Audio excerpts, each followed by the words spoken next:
حضرت نظام الدین اولیاء کے حجرے کے پاس ایک احاطہ ہے جسے یارانی چبوترا کہتے ہیں، یعنی فرینڈز پلیٹ فارم، جو کہ جہانارا بیگم اور محمد شاہ بادشاہ کی قبروں کے پاس ہے۔ اس چبوترے پر قبر ہے حضرت امیر خسرو کی۔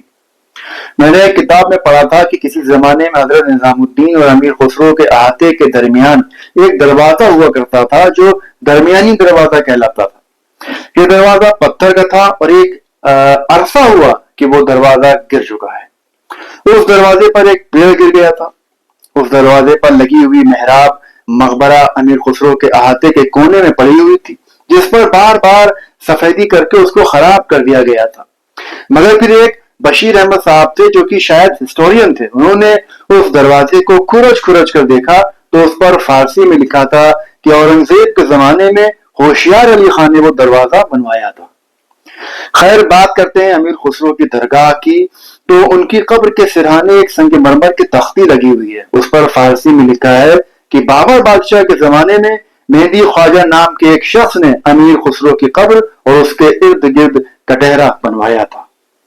امیر خسرو ایک ایسے شاعر تھے جنہوں نے اپنی شاعری میں ہندی شبدوں کا استعمال کھل کر کیا۔ انہوں نے 8 سلطانوں کی حکومت دیکھی تھی۔ انہوں نے ایتہاسک کتابیں لکھی جن میں مفتاح الفتوح، نوح سپر، تغلق نامہ اور خزائن الفتوح شامل ہے۔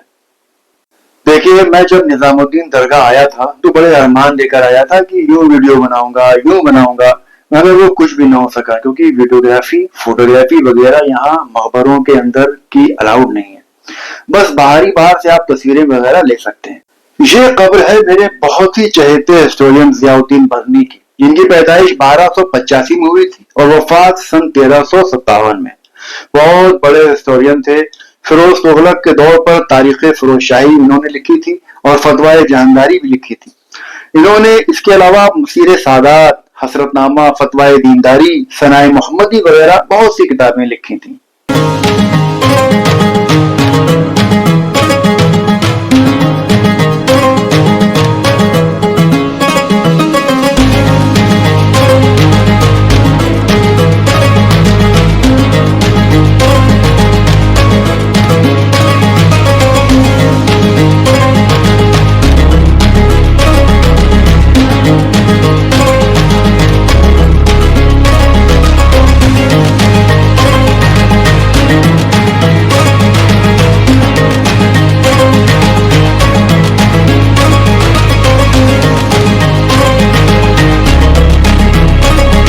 نظام الدین اولیاء کی درگاہ کے پاس ایک چوراہا ہے جس پر ایک سبز گنبد بنا ہوا ہے۔ بس اسی کی دائیں جانب کی سڑک پر موجود ہے ہمایوں کا مقبرہ۔ مغلوں کی بنائی ہوئی یہ سب سے پہلی عمارتوں میں سے ایک ہے۔ یہ مقبرہ ہمایوں کی بیوی حاجی بیگم نے 15 لاکھ روپے کے خرچ سے بنوایا تھا۔ اس کی تعمیر 1569 میں مکمل ہوئی تھی۔ یہاں پر بادشاہ ہمایوں کے علاوہ ان کی بیوی اور دارا شکوہ، جہاندار شاہ، فروخ سیار، رفیع الدرجات، رفیع الدولہ اور عالمگیر سیکنڈ بھی دفن ہیں، مگر ہمایوں کے علاوہ اور دوسری قبروں کی نشاندہی ممکن نہیں ہے۔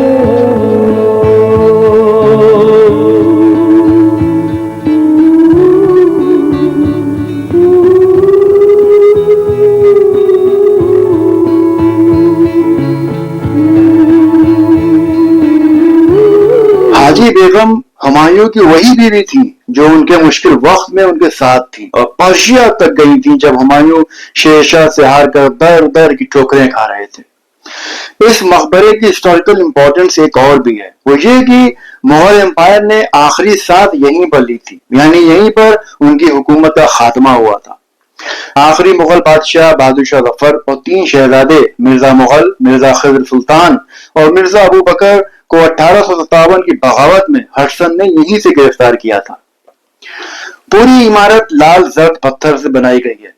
یہ مقبرہ تقریباً 22 فٹ اونچے چبوترے پر بنا ہوا ہے۔ پھر اس چبوترے پر چڑھ کر 4 فٹ اونچا ایک اور چبوترا بنا ہوا ہے جس پر ہمایوں کی سنگ مرمر سے سمبولک قبر بنائی گئی ہے، کیونکہ اصل قبر تو نیچے تہہ خانے میں ہے، ٹھیک اس کے نیچے۔ مقبرے کے چاروں کونوں میں کمرے ہیں اور ان میں قبریں ہیں۔ مقبرے کا گنبد انین شیپڈ ہے۔ اس کے بعد مغل بادشاہوں کی دوسری عمارتوں میں اسی طرح کا گنبد بنایا گیا ہے۔ اس مقبرے کے چاروں طرف خوبصورت باغ لگائے گئے تھے جو آج بھی موجود ہیں۔ یہاں تک کہ تاج محل کا گنبد بناتے ہوئے اسی مقبرے کا نمونہ بنایا گیا تھا، کیونکہ دونوں ہی کے گنبد انین شیپڈ ہیں۔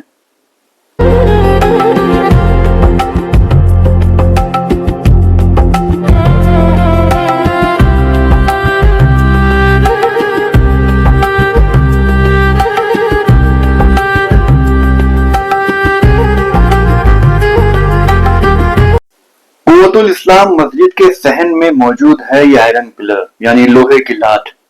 کہا جاتا ہے کہ یہ 4th سینچری کے کسی راجہ چندر سے منسوب ہے۔ اس کو یہاں پر لگانے کی وجہ محض ایک آرنامنٹل پیس کی لگتی ہے، کیونکہ اس زمانے میں کوئی بھی شخص یہ نہیں جانتا تھا کہ اس پر انسکرپٹڈ تحریر کیا بیان کرتی ہے۔ دلی کے پنڈت باقر رائے ہوا کرتے تھے جنہوں نے اس پر لکھی ہوئی انسکرپشنز کو باقاعدہ ڈیکوڈ کیا تھا۔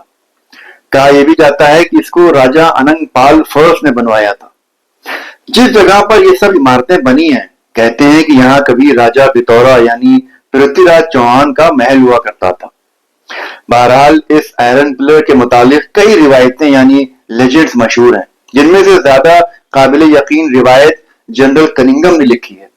وہ لکھتے ہیں کہ لال کوٹ کی استھاپنا کرنے والے اننگ پال کو ایک برہمن نے یقین دلایا تھا کہ چونکہ یہ آئرن پلر شیش ناگ یعنی سانپوں کے بادشاہ کے سر میں گاڑا گیا ہے، اس لیے جب تک یہ آئرن پلر صحیح سلامت قائم رہے گا اس کی سلطنت بھی برقرار رہے گی۔ راجہ کو اس بات پر کچھ شک ہوا اور اس نے اتنی اہم پیشنگوئی کی سچائی جانچنے کے لیے آئرن پلر کو کھدوائے جانے کا حکم دے دیا۔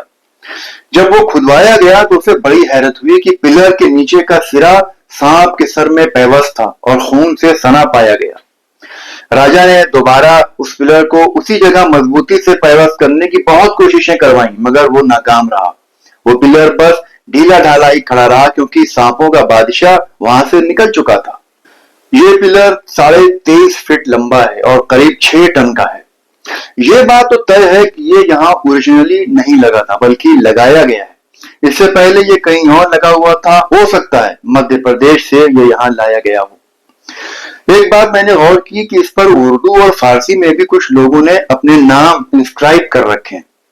اب پتہ نہیں اس کی کیا ہسٹوریکل سگنیفیکنس ہے، یا پھر جیسے آج لوگ مونومنٹس کی دیواروں پر اپنے نام اسکریبل کر کے وینڈلزم اور ڈیفیسمنٹ کرتے ہیں، اس دور میں بھی کوئی حضرات رہے ہوں۔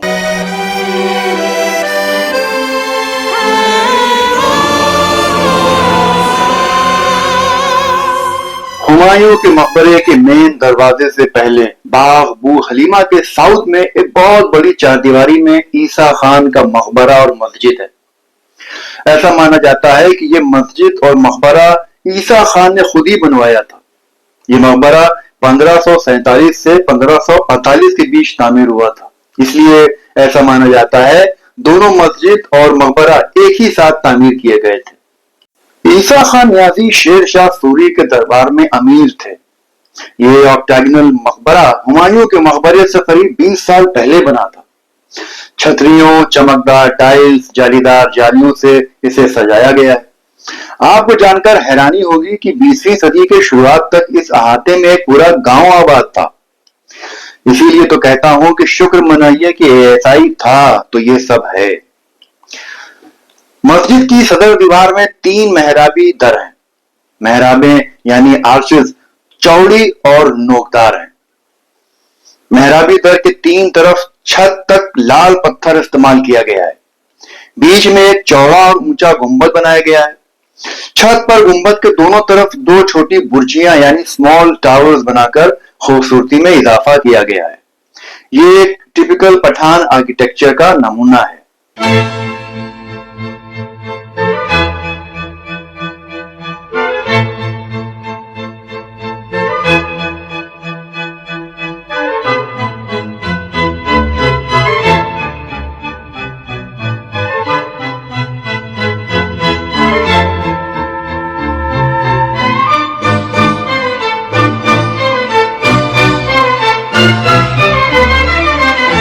یہ ہے عرب سرائے دروازہ جو کہ 1560-61 میں بنایا گیا تھا۔